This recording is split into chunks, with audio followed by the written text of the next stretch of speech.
الحمد لله نحمده ونستعينه ونستغفره ونؤمن به ونتوكل عليه ونعوذ بالله من شرور أنفسنا ومن سيئات أعمالنا من يهدي الله فلا مضل له ومن يضلله فلا هادي له ونشهد أن لا إله إلا الله ونشهد أن سيدنا ونبينا وشفينا ومولانا محمدا عبده ورسوله الذي أرسله بالحق بشيرا ونذيرا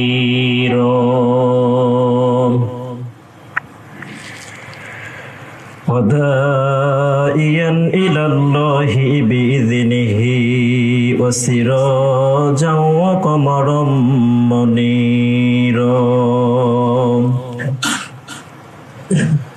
فقد قال الله تعالى في كلامه المجيد وفرقانه الحميد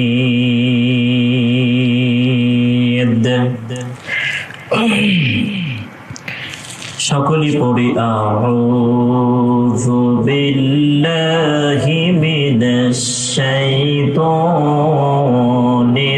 রাজীম বিসমিল্লাহির রাহমানির রাহিম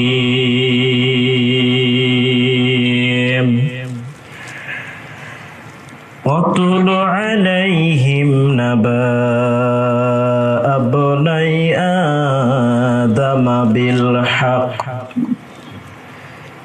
إذ قربا قربانا فتقبل من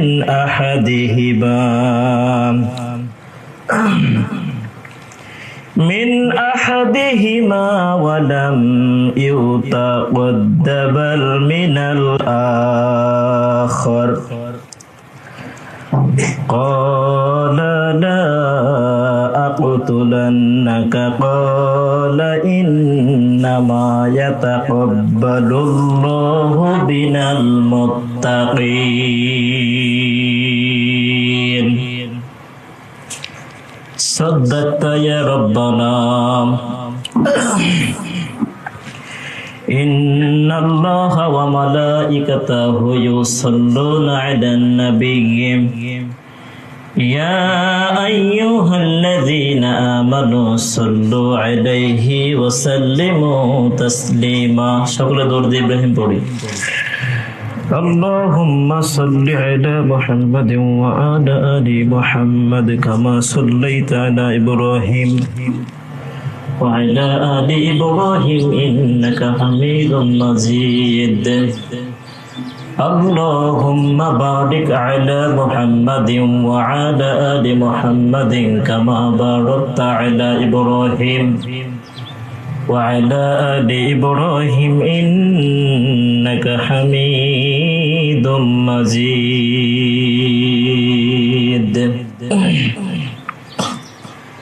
6 দিন পরে নখ খসে যাবে 9 দিন পরে চুল 6 দিন পরে নখ খসে যাবে 9 দিন পরে চুল কবরে গাহের সামনে নিতে কইরো না কেউ ভুল কবর জায়গা ভালো নয় আমলে দিয়ে কবরে দেহ সাজিয়ে নিতে হয় মানুষ আমলে দিয়ে কবরে দেহ সাজিয়ে নিতে হয় 6 দিন পরে নখ খসে যাবে, 9 দিন পরে চুল।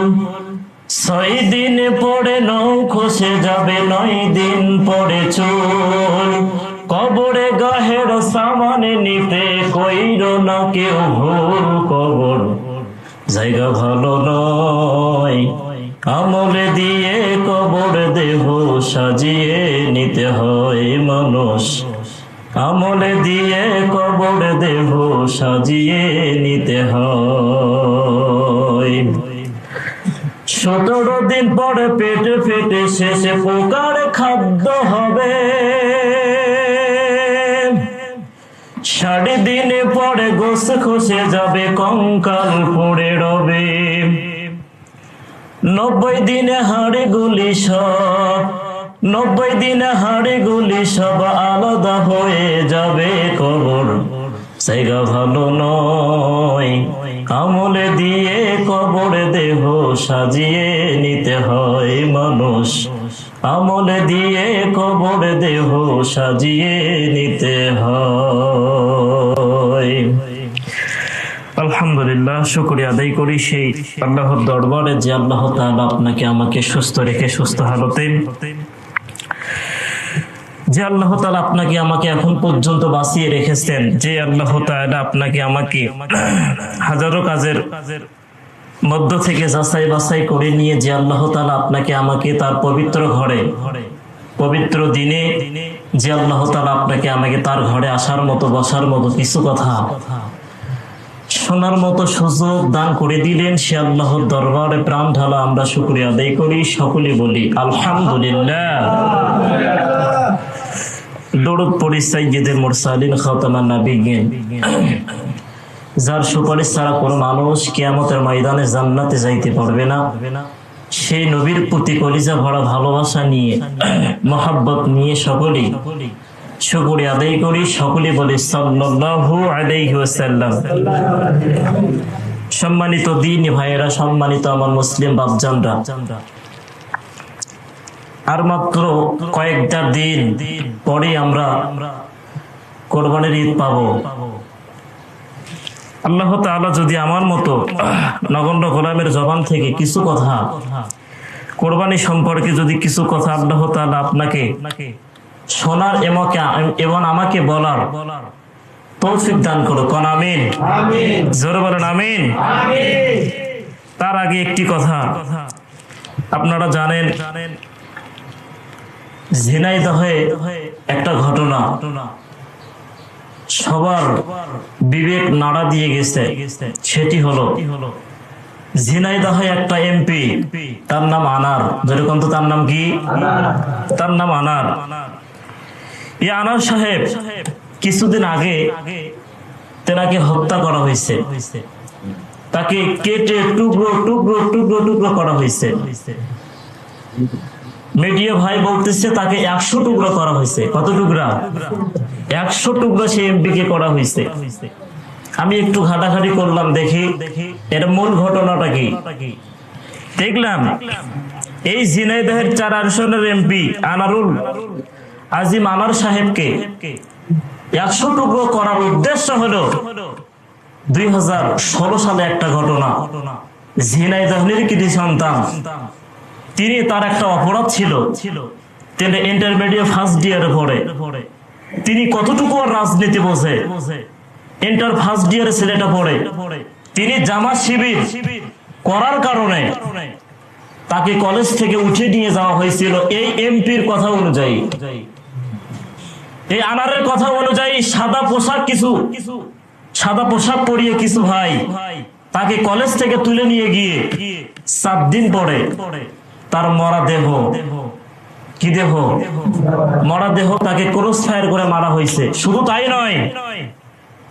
তাই নয়, তার চোখ দুটো পর্যন্ত তুলে ফেলা হয়েছিল। এই যুবকের চোখ দুটো পর্যন্ত তুলে ফেলা হয়েছিল। তার মা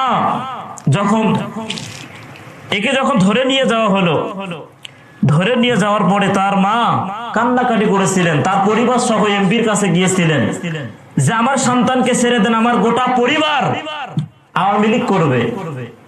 তখন এই এমপি আনার সাহেব বলছিল যে তোদেরকে আওয়ামী লীগ করা লাগবে না, আওয়ামী লীগ করার জন্য অনেক মানুষ এই দুনিয়াতে আছে, তোদেরকে আওয়ামী লীগ করা লাগবে না।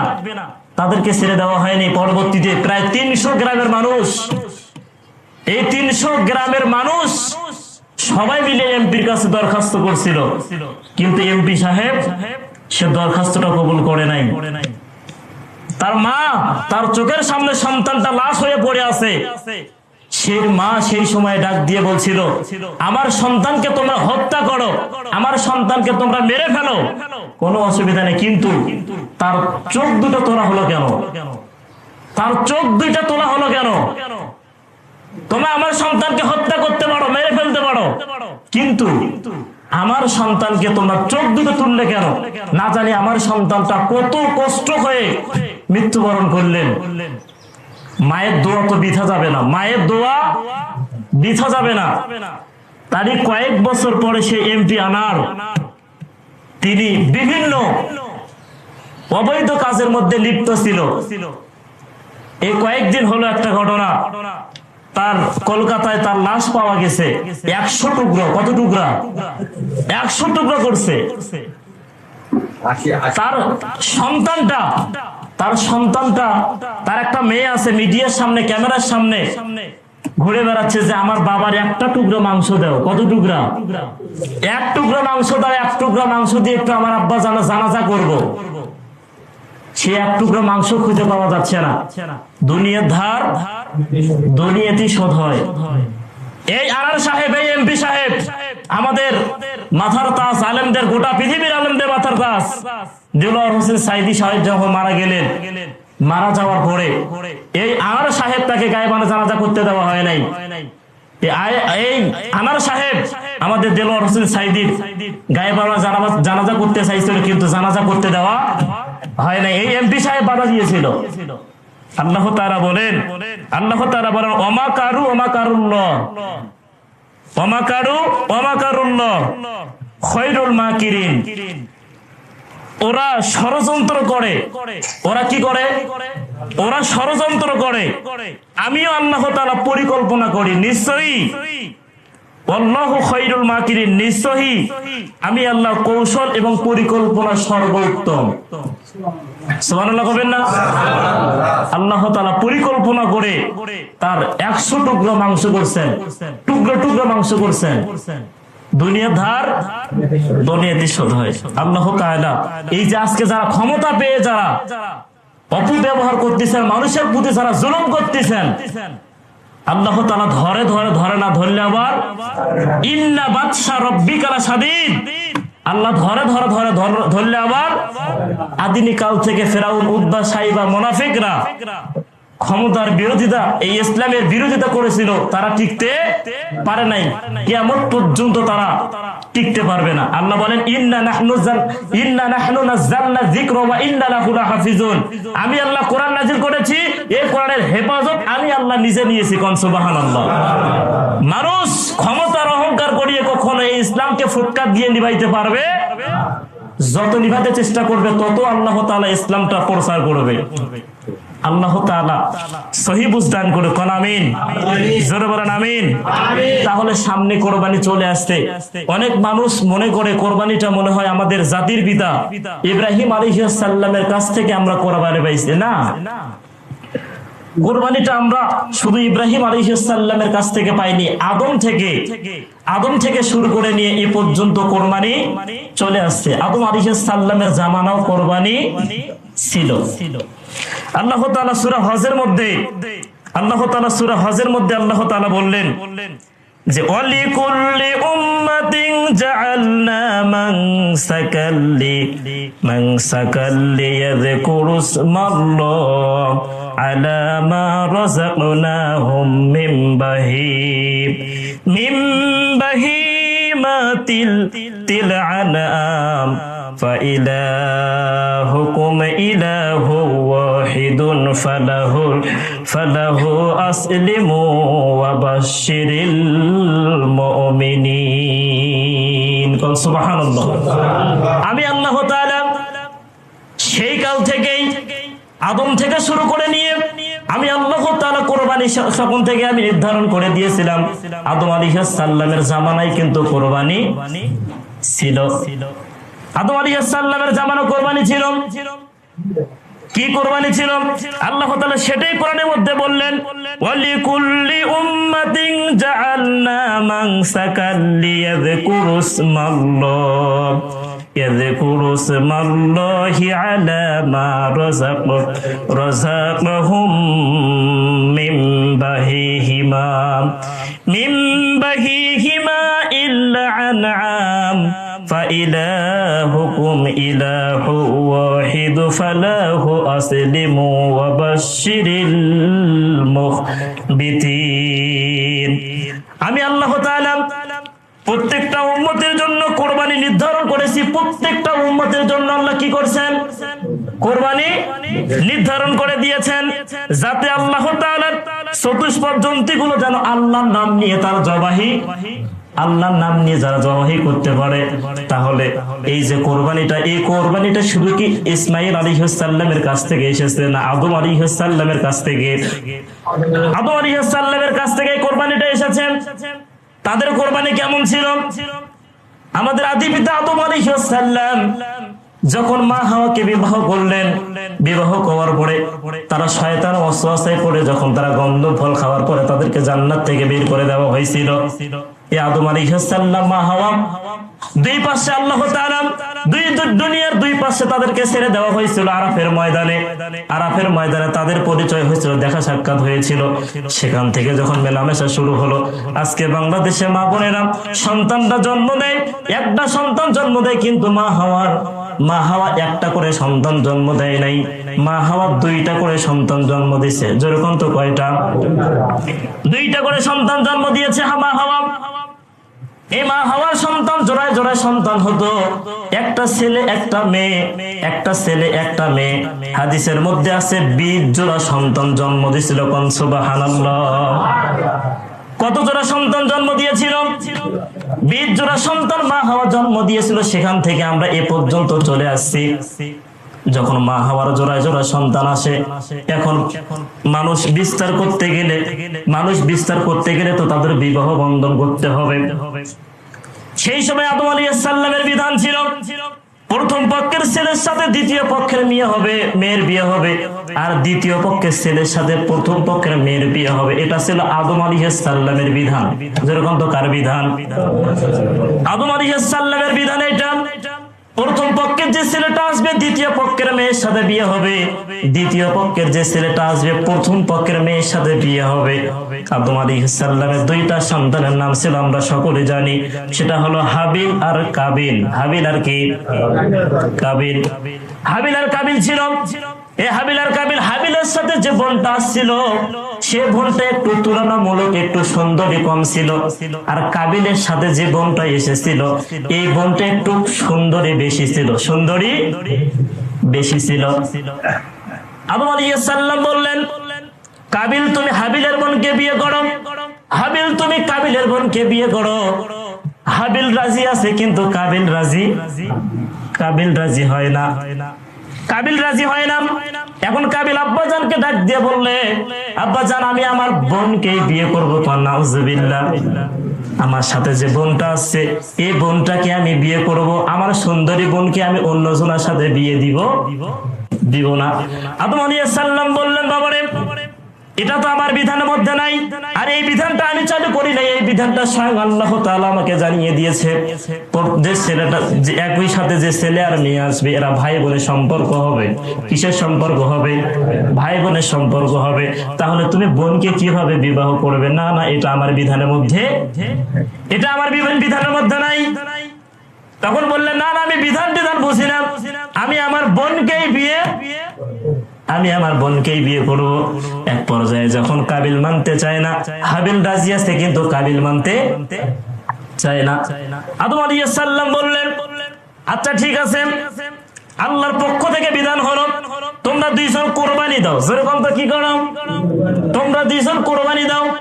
যাদের কোরবানি কবুল হবে তখন এই রুকাইয়া সুন্দরী মেয়েটার সাথে বিয়ে আকলিমা নামের মেয়েটার সাথে বিয়ে হবে। আকলিমা নাম ছিল। কাবিলের সাথে যে বোনটা আসছিল সে বোনটার নাম কি ছিল? আকলিমা। যেরকম তো কি ছিল? আকলিমা। যার কোরবানিটা কবুল হবে তিনি এই আকলিমাকে বিয়ে করবেন। এখন হাবিলও রাজি, কাবিলও রাজি। তিনি বলিয়ে বিধানটা দিয়ে যখন আদম আলাইহিস সালাম হজ করার জন্য গেছে, হজ করে আসার পরে দুইজন মেয়ে সেই সময় কোরবানি ছিল। যারা যারা কোরবানি করতো তারা চাটিয়াল ময়দানে কোনো জিনিস নিয়ে গিয়ে হাজির হতো। যার কোরবানিটা কবির হয়েছে, আকাশ থেকে একটা আগুনের ঝড়ক এসে তার কোরবানিটা পুড়ে ছারখার হয়ে গেছে, তারা বুঝতে পারতো যে তার কোরবানিটা কবুল হয়েছে। আর যার কোরবানিটা অক্ষত অবস্থায় ছিল তারা বুঝতে পারতো যে তাদের কোরবানিটা কবুল হয় নাই। দুই ভাই যখন চাটিয়াল ময়দানে তাদের জিনিসপত্র গুলো নিয়ে যাওয়া হলো, নিয়ে যাওয়ার পরে দুইজনের কোরবানি রাখলেন। লাগানোর পরে ওইখানে নিয়ে যাওয়ার পরে কাবিলের কোরবানিটা কবুল হয় নাই, কিন্তু হাবিলের কোরবানিটা কবুল হয়ে গেছে। সেটাই আল্লাহ তাআলা কোরআনের মধ্যে বলেছেন সূরা মাইদা 27 নম্বর আয়াতের ভিতরে আল্লাহ তাআলা বলেন যে আদম আলাইহিস সালাম ওয়াতুলু আলাইহিম নাবা আবনাই আদম বিল হক ইয করবা কুরবানান ফাতুকবিলা মিন আহাদিহিমা ওয়া লাম ইউতাকাব্বাল মিনাল আখর। তাদের দুই ভাইয়ের মধ্যে একজনের কোরবানি কবুল হলো, সেটা হলো হাবিলের কোরবানি। কার কোরবানি? হাবিলের কোরবানি কবুল হলো। হাবিলের কোরবানি কবুল হওয়ার পরে এখন হাবিল কাবিলের বোনকে বিয়ে করবে, কিন্তু কাবিল বলতেছে আমি এগুলো কোরবানি টোরবানি মানি, আমি এগুলো কোরবানি টোরবানি মানি না, আমি আমার বোনকে আমি বিয়ে করব। এক পর্যায়ে কাবিল তখন বললেন ক্বালা আকুতুলান্নাকা, আমার কোরবানি কবুল হয় নাই, তাতে কি হয়েছে? আমি এখন তোমাকে হত্যা করব। যেরকম তো কি করব? আমি এখন তোমাকে হত্যা করব। সেই সময় বলেছিল ক্বালা ইন্না ইয়াতাকাব্বালুল্লাহু মিনাল মুত্তাকিন। আল্লাহু আকবার। সেই সময় বলছিলেন ভাইরা তুমি যুদ্ধ প্রস্তুত করো কেন? আল্লাহ তাআলা বলেছেন মুত্তাকি বান্দাদের কোরবানি কবুল করে। কি বান্দাদের? যেরকম তো কি বান্দা? মুত্তাকি বান্দাদের কোরবানি আল্লাহ তাআলা কবুল করে। এখন আপনি নামাজ পড়তে পারেন, মুত্তাকি কাকে বলে? আপনি গরু জবাই করতে পারেন, কোনো অসুবিধা নাই, কিন্তু কোরবানি করার আগে আপনাকে মুত্তাকি বান্দা হতে হবে। কি বান্দা? জোরে কর না, কি বান্দা? মুত্তাকি বান্দা হতে হবে। আল্লাহ তাআলা নিজে বললেন ক্বালা ইন্নামা ইয়াতাকাব্বালুল্লাহু মিনাল মুত্তাকিন। ও ভাই, তুমি যুদ্ধ অবস্থা করলে হবে কি? আল্লাহ তাআলা মুত্তাকি বান্দাদের কোরবানি কবুল করে। কোন সুবহানাল্লাহ। এক পর্যায়ে কাবিল হাবিলকে এক পর্যায়ে হত্যা করে ফেললেন। হত্যা করার পর এখন আফসোস, এখন ভাইকে কি করবে? কোন কোন হাদিসের মধ্যে আছে প্রায় 100 বছর। যেরকম তো কত বছর? 100 বছর। কোন কোন হাদিসের মধ্যে আছে 100 বছর তিনি কাঁধে করে নিয়ে ঘুরে বেড়াইছেন, কাঁধে করে নিয়ে ঘুরে বেড়াইছে। এখন ভাইটাকে কি করবে? ভাইটাকে মেরে ফেলার পরে কাবিল ভাইকে ডাকে, কিন্তু ভাই ওঠে না। সেই সময় তো প্রথম মানুষ মরা। ভাইকে এসে ডাকে, কিন্তু ভাই ওঠে না। সেই সময় আল্লাহ তাআলা দুইটা কোরা কাক পাঠিয়ে দিলেন। যেরকম তো কি পাঠিয়ে দিলেন? আল্লাহ তাআলা সেই সময় দুইটা কোরা কাক পাঠিয়ে দিলেন। পাঠিয়ে দেওয়ার পরে একটা কাক আরেকটা কাকের সাথে যখন ঠোকর দেয়, ঠোকরাঠুকি করতে করতে একটা কাক মারা যায়। মারা যাওয়ার পরে ওই কাকটা কি করলেন? তাকে এই মুখে নিয়ে ময়দানে চলে আসলেন। আসানোর পরে তিনি নিজেই পা দিয়ে কবর খনন করলেন। কবরটা খনন করার পরে মাটি দিয়ে আবার সেটা লেপে দিলেন। সেই দৃশ্যটা যখন কাবিল দেখলেন, কাবিল দেখানোর পরে চিন্তা করলো, আমি কি কাকের চাইতে অদম হয়ে গেলাম নাকি?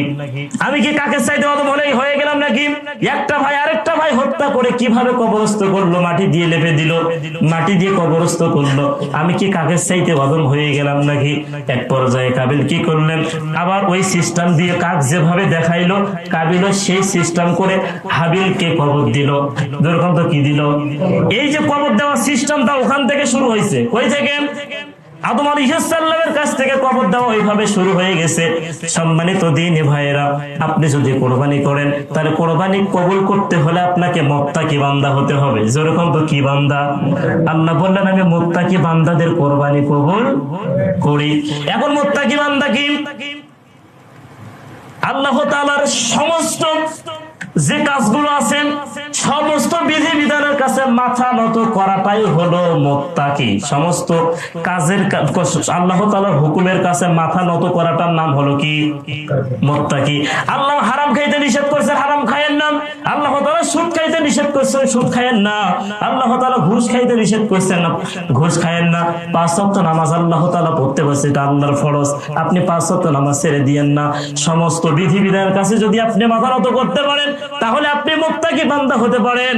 আর যদি আপনি আল্লাহর বিধি বিধান যদি আপনি না মানেন তাহলে আপনি মুত্তাকি বান্দা হতে পারবেন না। আর মুত্তাকি বান্দা যদি আপনি না হন, বলেন তো আপনার কোরবানি কি কবুল হবে? জোরে বলেন না, কবুল হবে? কবুল হবে না। সম্মানিত দ্বীনি ভাইয়েরা, সূরা কাউসার আমরা সবাই জানি, সকলে একটাবার আমরা সবাই তেলাওয়াত করি। ইন্না আ'তাইনাকাল কাউসার ফাসাল্লি লিরাব্বিকা ওয়ানহার ইন্না শানিআকা হুয়াল আবতার। এই যে দ্বিতীয় নম্বর আয়াতটা, ফাসাল্লি লিরাব্বিকা ওয়ানহার, আমাদের দেশে কিছু আলেমরা এই ফাসাল্লি ব্যাখ্যা করেছেন। ফাসাল্লি মানে হচ্ছে নামাজ। যেরকম তো কি নামাজ, তারা শুধু নামাজের ব্যাখ্যা করেছেন। না না না, এখানে নামাজের ব্যাখ্যা শুধু হবে না। নামাজের ব্যাখ্যা যদি আপনি করেন তাহলে এখানে ভুল হবে। আপনাকে করতে হবে অফিসে, আদালতে, ব্যবসায়, বাড়িতে, চাকরিতে, গাড়িতে, চাকরিতে, বাড়িতে, খামারে, রাজনীতিতে, অর্থনীতিতে, সব জায়গায় একবারে আপনার রান্নাঘর থেকে শুরু করে নিয়ে বঙ্গভবন পর্যন্ত সব জায়গায় গোলামি হবে কার? জোরে বলুন তো কার? এটা হলো ফাসাল্লি। এটা হলো কি? এই ফাসাল্লির মধ্যে রাজনীতি আছে, পরিবার নীতি আছে, সকল বিধিবিধান এই ফাসাল্লির মধ্যে আছে। সমস্তই আপনার রান্নাঘর থেকে শুরু করে নিয়ে বঙ্গভবন পর্যন্ত, পরিবার থেকে শুরু করে নিয়ে সব জায়গায় যখন আপনি আল্লাহর হুকুম পালন করবেন, এটা হলো ফাসাল্লি। এটা হলো কি? এর মধ্যে নামাজ আছে, এর মধ্যে হজ আছে, এর মধ্যে যাকাত আছে, এর মধ্যে অর্থনীতি আছে, এর মধ্যে রাজনীতি আছে, এর মধ্যে পরিবার নীতি আছে, সব কিছু আছে। সব কিছুর কাছে মাথা নত করা হলো, এটা হলো ফাসাল্লি। এটা হলো কি? ফাসাল্লি। দ্বিতীয় নম্বর বলেছেন ওয়ানহার। কি বলছেন? ওয়ানহার শব্দের অর্থ হলো কুরবানি। যেরকম তো কি? যেরকম কি?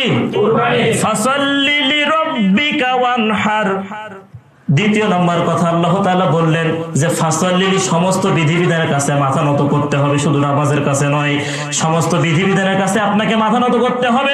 2 নম্বর ওয়ানহার, তার কোরবানি করতে হবে। এখানে কোরবানি, অথচ আমরা কোরবানি মনে করি যে গরু জবাই করলে মনে হয় এটা কোরবানি, গরু জবাই করলে মনে হয় কি? আমরা মনে করি এটাই মনে হয় কোরবানি। না না না, কোরবানি হলো 6 প্রকার। যেরকম তো কয় প্রকার? কোরবানি হলো 6 প্রকার। এক প্রকার কোরবানি হচ্ছে মেধার কোরবানি। যেরকম তো কিসের কোরবানি? 1 নম্বর হচ্ছে মেধার কোরবানি। মেধার কোরবানিটা কি? মেধার কোরবানি আজকে আমাদের বাংলাদেশে কবিতাগুলো লেখে, হাট্টি বা টিম টিম তারা মাঠে পারে ডিম। বলেন তো এমন কি জাতি আপনি, এমন কি প্রাণী দেখছেন যে মাঠে ডিম পারে? হাট্টি বা টিম টিম তারা মাঠে পারে ডিম। আকডুম বাগডুম ভদন নাচে না কি জানো? আকডুম বাগডুম ভদন নাচে। এগুলো হচ্ছে আমাদের জ্ঞানের কোরবানি। যেরকম তো কিসের কোরবানি? জ্ঞানটা আমরা আল্লাহর পথে কাজে লাগাই না। আজকে আমরা কবিতা লিখি হাট্টি মা ডিম টিম মা, তারা মাথায় পারে ডিম নাকি মাঠে পারে ডিম? বলেন তো কি মাঠে কি ডিম পারে? ঘোড়া? ঘোড়া ডিম পারে? মাঠে ডিম পারে? তাই এটা মিথ্যা কথা। জোরে কথা, এটা কি কথা? সন্তানদেরকে আজকে মিথ্যা শেখানো হচ্ছে। প্রাণের ভাইরা, মসজিদে একজন একটা কবি লিখেছিল, মসজিদে আজান হয় এই জন্য আজান নয় বেশ্যার ধ্বনি মনে হয়। কোন নাউজুবিল্লাহ। একটা কবি লিখলেন যে আজান হয়, মসজিদে আজান হয় এই জন্য আজান নয় বেশ্যার ধ্বনি মনে হয়। কোন নাউজুবিল্লাহ। আল্লাহ তাআলা মেধা দিয়েছেন, এই মেধা দিয়ে তারা আল্লাহর বিরুদ্ধে লেখেন। আল্লাহর বিরুদ্ধে লেখে, মিথ্যা মিথ্যা কথা লেখে। অথচ কাজী নজরুল ইসলাম তিনিও একজন কবি ছিলেন। তিনি লিখলেন যে আমি মারা যাওয়ার পরে যেন আমার কবরটা মসজিদের পাশেই হয়। তিনি তো একজন কবি ছিলেন। যেরকম তো কি ছিলেন, তিনি একজন কবি ছিলেন। তিনি কত সুন্দর ভাবে লিখলেন যে আমি যখন মারা যাবো, আমি মারা যাওয়ার পরে মসজিদের পাশে তোমরা কবর দিও। মসজিদের পাশে যখন মুয়াজ্জিন সাহেব মসজিদের মধ্যে থেকে আজান দিবে, সে আজানের ধ্বনিটা আমি কবর শুয়ে থেকে শুনবো। তাহলে 1 নাম্বার সময়ের কোরবানি। আপনি 24 ঘন্টার মধ্যে 1 ঘন্টা, 2 ঘন্টা, 3 ঘন্টা, 4 ঘন্টা আপনি আল্লাহ রাস্তায় ব্যয় করেন, এটা হলো সময়ের কোরবানি। যেরকম তো কিসের কোরবানি? এটা হলো সময়ের কোরবানি। 3 নাম্বার হলো অর্থের কোরবানি। যেরকম তো কিসের কোরবানি? 3 নাম্বার হলো অর্থের কোরবানি। এখন আপনি আপনার অর্থ আছে, আপনি সেই অর্থ নিয়ে সেই টাকা দিয়ে আপনি নেতার ছবি নিয়ে এসে ঘরের মধ্যে টাঙ্গিয়েছেন, এটা কি অর্থের কোরবানি হলো? যেরকম তো এটা শয়তানি কাজ না কি কাজ? শয়তানি কাজ। তাহলে আপনি অর্থ আছে, আপনার অর্থের কোরবানি করতে বলছেন। যদি আপনি অর্থের কোরবানি করেন তাহলে আপনার জীবনের সব কোরবানি আল্লাহ তাআলা আপনার কবুল করবে। তেমনি দিয়ে আপনি মুত্তাকি বান্দা হবেন। 4 নাম্বার, আপনি যদি পরিবার পরিজন, সন্তান সন্ততি, স্ত্রী পুত্র কার কাজে লাগান লাগবে? জোরে কান, কার কাজে? জোরে কান না, কার কাজে? তাহলে 4 নাম্বার আমল হলো পরিবার পরিণতি, সন্তান সন্ততি, স্ত্রী পুত্র একমাত্র কার জন্য কাজে লাগান লাগবে? 1 নাম্বার আল্লাহর জন্য কাজে লাগান লাগবে। আপনি তাহাজ্জুদ গুজারি হতে পারেন, আপনি তাহাজ্জুদে নামাজ পড়েন, আপনি 5 ওয়াক্ত নামাজ পড়েন, অথচ আপনার মেয়েটা 14 ফেব্রুয়ারি দিবস পালন করলো। বলবেন তো কি দিবস? আপনি তাহাজ্জুদে নামাজ পড়তে পারেন, আপনি তাহাজ্জুদে নামাজ পড়েন, অথচ আপনার মেয়েটা 14 ফেব্রুয়ারি বিশ্ব বেহায়া দিবস তারা পালন করলো। 2017 সালে আমি একটা নিউজ দেখেছিলাম, ঢাকার মধ্যে প্রায় 200 রিক্সা, যেরকম তো কত 200 রিক্সা দিয়েছিল। এই 200 রিক্সা ফ্রি সার্ভিস। তারা মেয়ে কপতি প্রেমিক প্রেমিকা এই রিক্সার মধ্যে ঘোরাঘুরি করবে। একদল নামে যাবে, আবার একদল উঠবে। এটার নাম বাংলাদেশ। এটার নাম কি? বাংলাদেশ। তাহলে পরিবার পরিণতি, আপনার পরিজন, আপনার সন্তান সন্ততি কার কাজে লাগান লাগবে? জোরে বল না, কার কাজে? আল্লাহর কাজে লাগান লাগবে। 5 নাম্বার, নিজের জীবনটাও যদি আল্লাহর রাস্তায় ব্যয় করা লাগে, তাহলে আপনার নিজের জীবনটাও কার পথে দেওয়া লাগবে? জোরে বল তো, কার পথে? আল্লাহর পথে। আল্লাহ তাআলা কোরআনের মধ্যে বললেন, কুল ইন্না সালাতি ওয়া নুসুকি ওয়া মাহইয়ায়া ওয়া মামাতি লিল্লাহি রাব্বিল আলামিন। কুল ইন্না সালাতটা কার জন্য? জোরে বল, সালাত কার জন্য? কুল ইন্না সালাতি, সালাত নামার জন্য, ওয়া নুসুকি, কুরবানি কার জন্য, ওয়া মাহইয়ায়া, আমার জীবন, ওয়া মামাতি লিল্লাহি রাব্বিল আলামিন, আমার জীবন আমার মরণ একমাত্র কার জন্য? জোরে বল না, কার জন্য? আল্লাহর জন্য। সম্মানিত দিনী ভাইরা, আমাদের জীবনটা যদি আল্লাহর রাস্তায় দেওয়া লাগে, আমরা দিতে প্রস্তুত আছি ইনশাআল্লাহ। 6 নাম্বার আমল হলো আমাদের জীবনের সব কাজ কাকে খুশি করার জন্য হবে? জোরে বল না, কাকে? আল্লাহকে খুশি করার জন্য হবে। এই যে দিল্লিতে সম্রাট জাহাঙ্গীর সম্রাট, যেরকম তো কে সম্রাট? দিল্লিতে জাহাঙ্গীর সম্রাট যখন বিশাল বড় একটা মসজিদ তৈরি করলেন, বিশাল বড় মসজিদ তৈরি করার পরে তার রাজপথে যখন তার সৈন্যদেরকে বললেন, ও সৈন্যরা, আমি যখন মৃত্যুবরণ করব, এই যে মসজিদটা আমি তৈরি করতেছি, এই মসজিদের মাটির নিচে তোমরা আমাকে কবরস্থ করিও।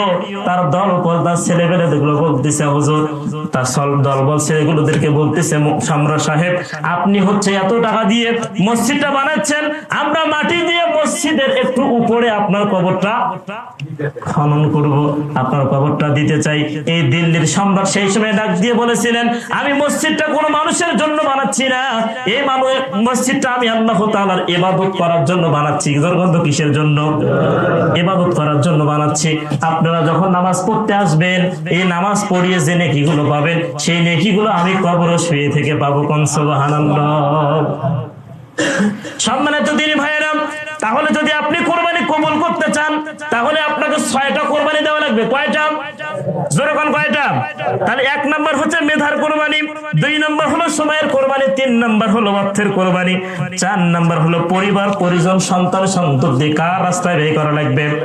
আল্লাহ রাস্তায় ব্যয় করা লাগবে। 5 নাম্বার নিজের জীবনটাও যদি আল্লাহ রাস্তায় দেওয়া লাগে তাহলে আমরা দিতে রাজি আছি ইনশাআল্লাহ। 6 নাম্বার হলো আমার জীবন, আমাদের জীবনে যত প্রকার কাজ হবে সম্পূর্ণ কাজ কাকে খুশি করার জন্য হবে? জোরে বলেন তো কাকে? আল্লাহকে খুশি করার জন্য হবে। আল্লাহ তাআলা আপনাকে আমাকে বোঝার তৌফিক দান করুক, আমিন। সব নবীদের উপরে কোরবানি ছিল, সব নবীদের উপরে কোরবানি ছিল। সেই সময় আদম আলাইহিস সালামের যে কোরবানি ছিল সেই সময় তারা বোঝা যাইত কার কোরবানি কবুল হয়েছে কিন্তু কার কোরবানি কবুল হয় নাই। এটা আদম আলাইহিস সালামের জামানায় তারা বুঝতে পারতো, এই বিধানটা তখন ছিল। কিন্তু আমাদের মধ্যে আজকে কার কোরবানি কবুল হয়েছে কার কোরবানি কবুল হয় নাই এটা কি আমরা বুঝতে পারি? জোরে কান না, এটা কি বুঝতে পারি? এটা বুঝতে পারি না। কেন দিলেন আল্লাহ তাআলা? এমনটা কেন করলেন? শেষ নবীর উম্মতদেরকে আল্লাহ তাআলা ভালোবাসে, কোন সুবহানাল্লাহ।